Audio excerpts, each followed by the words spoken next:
بہرحال آپ ہی ہیں جو اس کرۂ ارض کی قسمت بدلیں گے، آپ ہیں اور کوئی نہیں۔ آپ مسلمان، آپ ملت قرآن، آپ امت محمد صلی اللہ علیہ وآلہ وسلم۔ چھوٹی چھوٹی سی باتیں ہیں، ایک مسئلہ مثلا بیان کر دوں، یہ قرآن مجید ہے، اس میں بار بار ان امتوں کا تذکرہ ہے جو اپنے نبیوں کا مذاق اڑاتے ہیں، یا جنہوں نے اللہ کی طرف سے آنے والے تمام نبیوں کا مذاق اڑایا۔ خدا کی قسم روئے زمین پر آج مسلمان تنہا وہ امت ہے کہ حضرت آدم سے لے کر حضرت ابراہیم سے لے کر حضرت موسیٰ سے لے کر حضرت عیسیٰ اور جناب مریم و محمد مصطفیٰ صلی اللہ علیہ وآلہ وسلم، کسی کی بھی توہین ہو تو مسلمان احتجاج کرتے ہیں۔ صرف محمد مصطفیٰ صلی اللہ علیہ وآلہ وسلم تک بات نہیں ہے، کوئی کہیں جناب عیسیٰ کی توہین کرے مسلمان خاموش رہے گا؟ کوئی جناب مریم کی شان میں گستاخی کرے کوئی مسلمان خاموش رہے گا؟ کوئی جناب موسیٰ کی توہین کرے کوئی مسلمان خاموش رہے گا؟ جس طرح محمد مصطفیٰ صلی اللہ علیہ وآلہ وسلم پر ہم ایمان رکھتے ہیں، اسی طرح اللہ کی طرف سے آنے والے ہر نبی پہ ایمان رکھتے ہیں اور ہر نبی کا احترام کرتے ہیں، ہر نبی کو معصوم جانتے ہیں۔ اور اس کے مقابلے میں آج دوسری کمیونٹیز کیا کر رہی ہیں؟ فریڈم آف اسپیچ کے نام پر کیا کیا ہرز سرائیاں نہیں ہو رہی ہیں۔ فریڈم آف اسپیچ کے نام پر یہودیوں کو دیکھ لیں، عیسائیوں کو دیکھ لیں اور دوسری امتوں کو دیکھ لیں، اللہ کی طرف سے آنے والے نبیوں کا مذاق اڑانا، اور اس میں پست ترین سطح پہ جس سطح پہ چلے جاتے ہیں اس کا تو ہم ممبر پہ ریفرنس بھی دیتے ہوئے شرماتے ہیں۔ کرسچن ہے، حضرت عیسیٰ کا مذاق اڑایا جا رہا ہے، انجوائے کر رہے ہیں، سبحان اللہ۔ کرسچن ہیں، یعنی اس رویے کو دیکھیں، ایک طرف مسلمان ہیں جو عصمت جناب مریم پر مر رہے ہیں،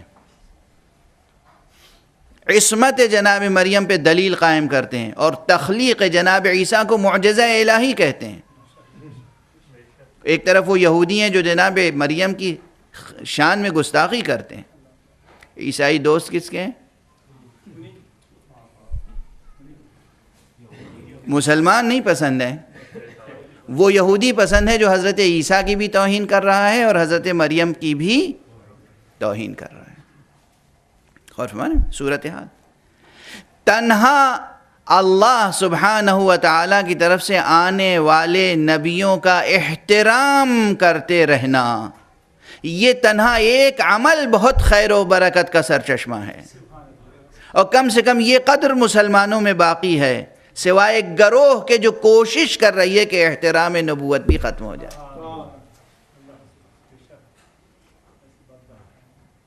کوششیں ہو رہی ہیں روزانہ،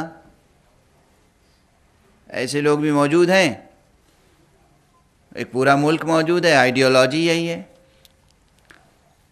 کہ آج کی تاریخ میں نعوذ باللہ خاکم بدہن نقل کفر کفر نباشد، کفر ہے، یہ کلمہ کفر ہے۔ کہتے ہیں آج کی تاریخ میں محمد سے مدد لینا بھی حرام ہے، نعوذ باللہ۔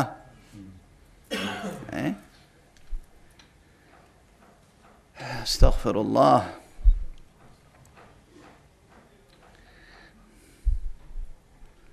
محمد مر گئے، محمد کے دین پر شہید ہونے والے تو زندہ ہیں،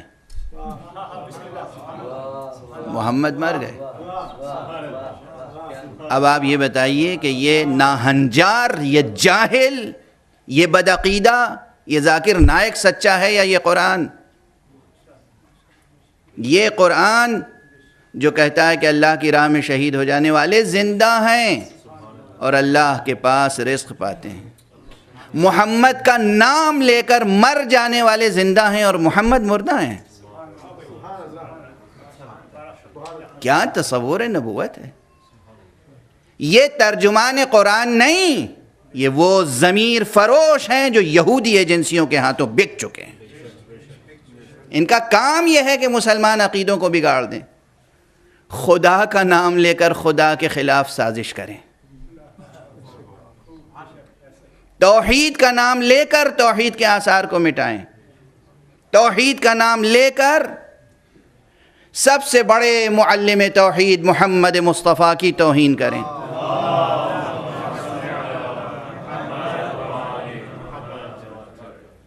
خدا کا نام لے کر رسول خدا کی توہین کریں، کیا اچھی سازش ہے؟ اس سے بہتر کیا ہو سکتا ہے؟ اس سے بہتر کیا ہو سکتا ہے؟ لیکن پھر بھی میں کہتا ہوں دنیا میں بہت کم لوگ ہیں جو اس رقیق فکر سے متاثر ہو رہے ہیں۔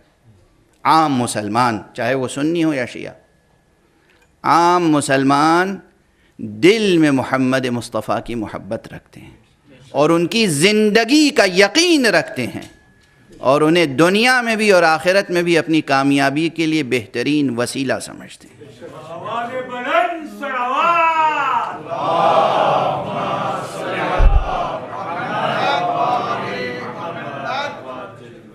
سمجھتے ہیں